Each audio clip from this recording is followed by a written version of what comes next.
Can you describe what the National Land Use Development Master Plan is? National Land Use and Development Master Plan is a national planning tool that was adopted by the government of Rwanda in 2011. It was prepared from 2009, almost the period of 3 years, and it was prepared by Swedish survey, the Swedish partner institution in cooperation, and it was approved, yes, of course, in 2011 by the cabinet. So, so the National Land Use and Development Master Plan came to solve a lot of challenges, because before we did not have this kind of tool to guide the government where all resources should be allocated, where development programs should be planned and so allocated as well. So that's how, as an ambition for the government of Rwanda, proposed to develop and approve this tool for the first kind, in order to guide the government alongside with the government visions. You know, the government, had a Vision 2020. Government had a DPRS, Economic Development for Poverty Reduction Strategy. So, National Land Use and Development Master Plan came as a tool to implement the policy that was also adopted in 2004, the current National Land Policy, so as to make sure that land use planning and development is properly managed. In preparation of National Land Use and Development Master Plan, there were a lot of activities carried out. Most of those activities carried out was one, to develop a national base map.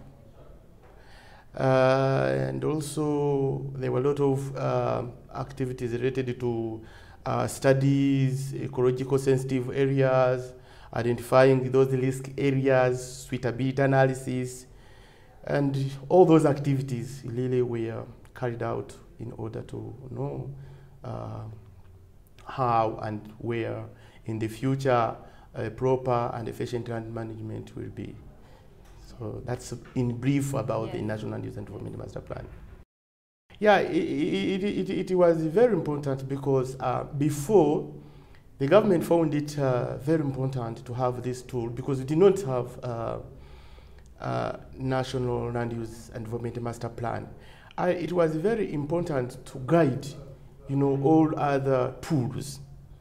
It was all very important to make sure that it guides all other tools, like urban development plans. And the government also ensured that each district should have a master plan. Okay, an urban development plan, sorry, that's to say.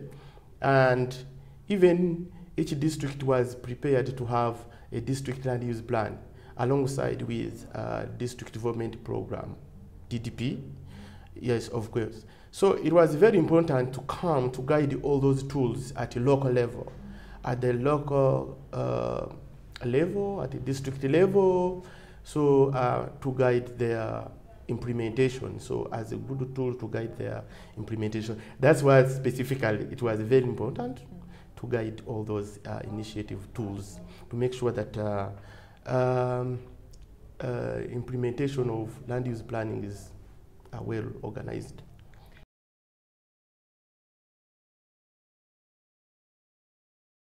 Yeah, of course, before implementation, before the approval and implementation of National Land Use and Development Master Plan, a lot of things were being done in disorganized way, especially when we talk of land use management, land management.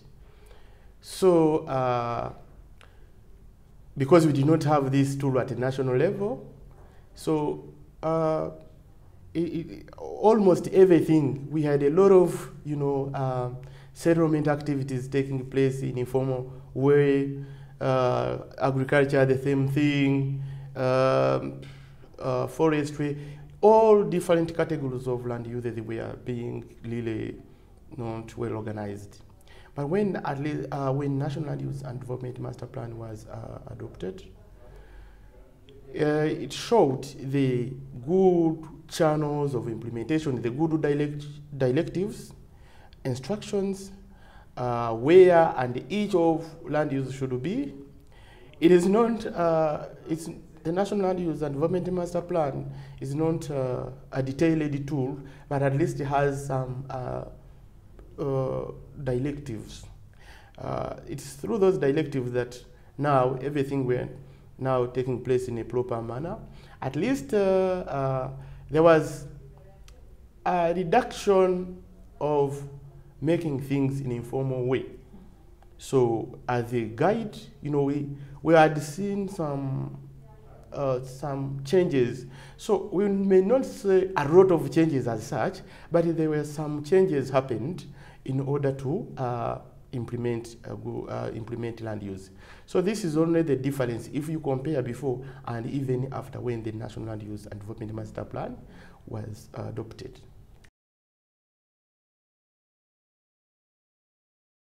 There is an assessment that has been conducted. It was a joint exercise done by Rwanda Land Management and Use Authority in collaboration with Rwanda Housing Authority, Ministry of Infrastructure, Ministry of Local Government, and relevant districts about evaluating the progress in terms of implementation of Rwanda National Land Use Master Plan. That evaluation revealed that there is many issues in terms of land use planning, such as still we have problems with scattered settlements. The people are still breeding in a scattered way in rural areas, and there is a problem still of urban sprawl for Kigali and for other urban centers that we have in the country. So because of the high population pressure to land, with the high density of population, there is still that problem of urban sprawl, which also cause a problem of encroaching agricultural land, fertile agricultural land. As you know, agriculture, Rwanda is an agrarian country, so agriculture is a very important sector of the economy. So we have maybe to protect it. So we have, during that evaluation, we have found out that our agricultural land is encroached and is being encroached and consumed by other land users such as residentials. We have also another problem that because of our history of planning, there is still problem of harmonization in terms of land use plans. So we need maybe to review and update our plans so that they are very well coordinated and harmonized.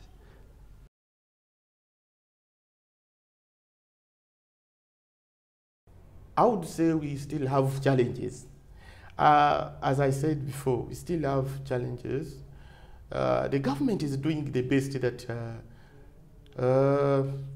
implementation of different tools we have, like master plans, are being done in adequate and efficient manner, so that at least in the future we are not having some troubles and problems related to scarce land we have.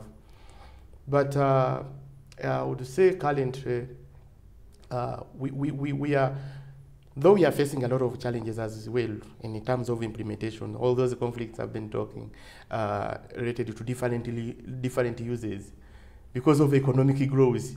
As we are having economic growth, we want to develop, but we also affect other natural sources, which is really a big challenge. Currently, we are working on revision of this National Land Use and Development Master Plan that we have, that I told you that was adopted in 2011. We are revising it, looking at Vision 2050 as the government vision, a longer-term vision.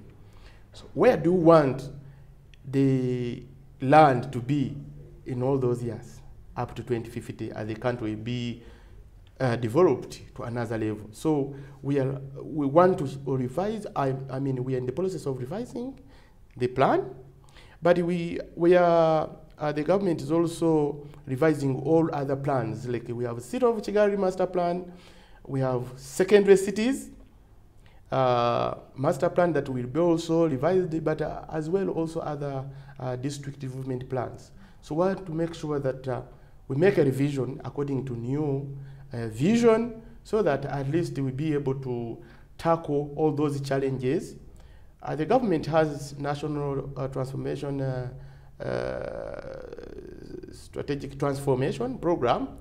We want to see how this should go together with efficient land use planning. So that's why we are doing on it, and this is the current situation as we are now trying to change everything. We do not want to go back.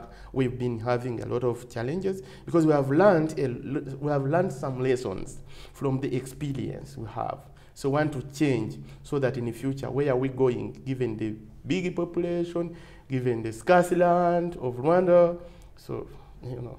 Yeah. Yes, I'm very optimistic that given, you know, the government before putting much effort on land use planning,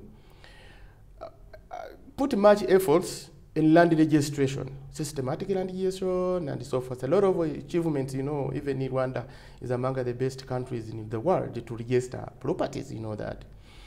But now, after achieving this, the system in the place, and the government is earning, you know, revenues from this land that we did not register before and so forth.